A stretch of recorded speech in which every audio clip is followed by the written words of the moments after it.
Halo, berjumpa kembali kita pada pokok pembahasan di materi keempat ini. Judul materi yang akan kita bahas kali ini adalah Aku Warga Dunia. Pada materi ini, kita khusus akan membahas ada 4 tujuan pokok yang akan kita capai. Yang pertama, kita akan mencoba mengenal contoh hubungan antar manusia yang ada di dunia ini dari berbagai segi. Kemudian, kita akan mencoba melihat lebih jauh lagi tentang hubungan kerjasama Indonesia dengan negara lain, tentang hubungan bilateral dan hubungan multilateralnya. Kemudian kita akan melihat permasalahan-permasalahan apa saja yang terjadi di dunia ini, dan kita coba cari apa solusinya. Setelah itu, kita akan tahu kita adalah bagian dari dunia ini, maka kita harusnya berbuat apa dengan kita saat ini. Tampilan yang pertama ini, di awal ini, saya menampilkan contoh-contoh kemajuan atau perkembangan di dunia teknologi. Jadi perkembangan teknologi dan ilmu pengetahuan ini sangat pesat sekali. Contohnya di bawah ini. Pengetahuan yang dikembangkan dalam ilmu tentang robotik semakin berkembang. Kemajuan-kemajuan teknologi semakin jauh berkembang. Bahkan teknologi hologram dikembangkan untuk komunikasi antar manusia, baik itu jarak dekat maupun jarak jauh. Nah, semuanya ini adalah bagian dari perkembangan yang ada di dunia ini. Oleh karena itu, kita semestinya sadar mulai saat ini kalau kita berada di tengah-tengah perkembangan yang sangat pesat sekali, baik itu perkembangan zaman, perkembangan teknologi di dalamnya, maupun ancaman-ancaman sekaligus yang ada di dalamnya.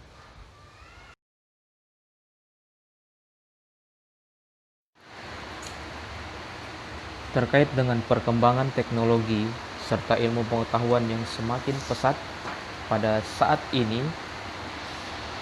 hubungan timbal balik dan saling ketergantungan antar manusia dan antar negara semakin hari semakin bertambah dan tak terelakkan lagi, karena manusia sebagai makhluk sosial sudah pasti memerlukan orang lain dalam lingkup yang lebih luas. Negara dengan negara yang lainnya, negara yang satu dengan negara yang lainnya sudah pasti akan saling membutuhkan, karena jika tidak dengan demikian, antar negara tidak akan mengalami perkembangan yang signifikan.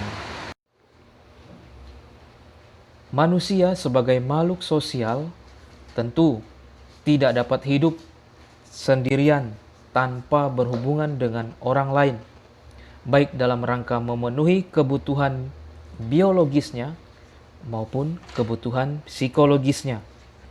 Dalam hal ini, kebutuhan biologis mencakup sandang, pangan, dan papan. Sandang di sini diartikan sebagai pakaian, kemudian pangan, makanan, kemudian papan, ya kebutuhan tempat tinggalnya. Kemudian kebutuhan psikologis yang diperlukan manusia satu dengan yang lainnya, contoh kesejahteraan, kedamaian, kemudian ketenangan dalam hidup.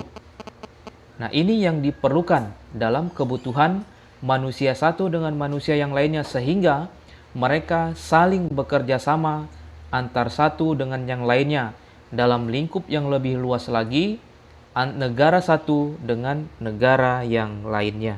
Nah, kepentingan-kepentingan pun semakin banyak di setiap masyarakat. Hampir setiap kebutuhan mereka dapat terpenuhi. Namun di balik semuanya itu, ancaman-ancaman lain pun muncul, baik itu ancaman secara langsung maupun ancaman dari alam sendiri. Baik itu yang dibuat oleh manusia tanpa sengaja maupun sengaja, maupun bencana dari alam itu sendiri.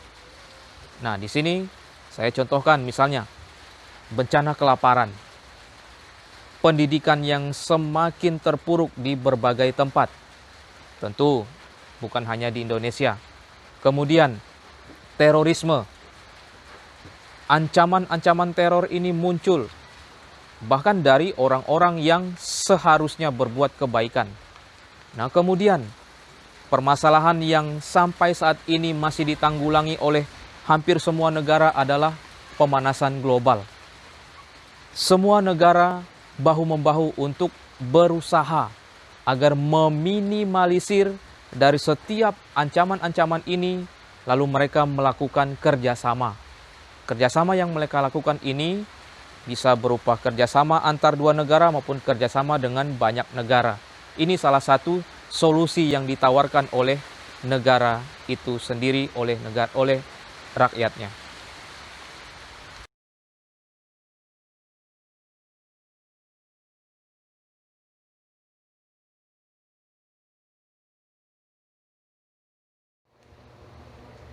Dalam kitab suci Perjanjian Lama, khususnya dalam kitab 1 Samuel bab 17 ayat 31 sampai 54, di sini dikisahkan tentang pertengkaran, perkelahian antara Daud melawan Goliat. Daud yang berada pada pihak Israel dan Goliat di pihak Filistin pada waktu itu berperang. Daud yang pada waktu itu membela bangsanya, yaitu bangsa Israel yang merasa dilecehkan oleh bangsa Filistin, terlebih oleh panglima tentaranya yaitu Goliat.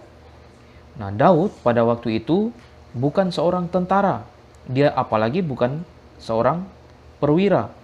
Pada waktu itu Daud pekerjaannya hanya sebagai penggembala domba.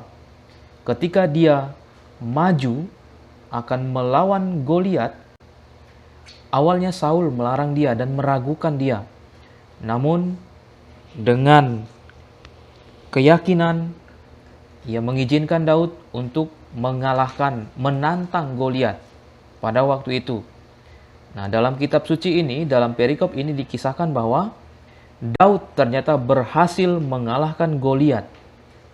Nanti anak-anak bisa membaca sendiri bacaan atau perikopnya ini, dibaca sampai dipahami bagaimana cara Daud mengalahkan Goliat.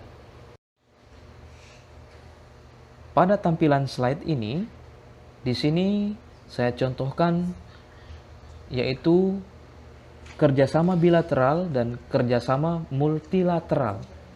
Bilateral itu kerjasama antar dua negara, sedangkan multilateral ini merupakan kerjasama dengan beberapa negara atau banyak negara.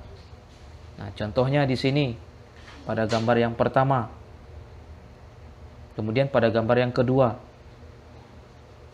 Nah, jadi Indonesia sebetulnya sudah mencari dan berusaha untuk menemukan solusi untuk mengatasi masalah-masalah yang ada di negaranya.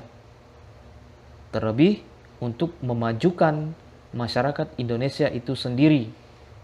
Nah, oleh karena itu, pemimpin bangsanya pada saat ini adalah Presiden Joko Widodo berusaha untuk menjalin kerjasama dengan banyak negara. Baik itu kerjasama antar dua negara maupun kerjasama dengan banyak negara. Nah, berikut ini merupakan kesimpulan dari keseluruhan materi 4 ini. Mari kita simak bersama-sama. Semua manusia di dunia saling berhubungan satu sama lain. Hubungan itu dapat dilakukan dalam bidang sosial kemanusiaan, ekonomi, budaya, dan politik serta keamanan.